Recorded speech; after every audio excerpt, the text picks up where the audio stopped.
So for one of the questions I missed, it had to do with the clinical findings of fatty liver, and they were all but the elevated liver function tests, which is why I picked.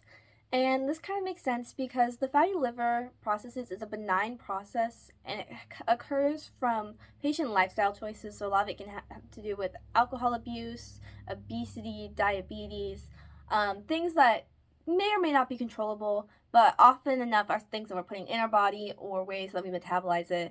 Um, and so it basically results from an increase in lipids, which infiltrate the hepatocytes, and it results in the liver having more just fat overall.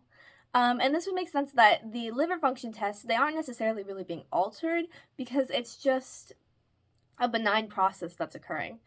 Um, and what we can really look for, and the real way we can really look for fatty liver, is through the appearance of it. So sonographically, it's gonna have like hypoechoic spots where there's not fatty infiltration, which means to make sure aren't lesions.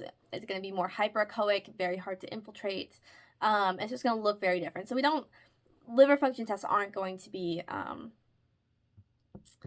that's not going to be a necessary thing or a necessary part of diagnosing it. So it wouldn't make sense for elevated liver function tests to be one of those main things.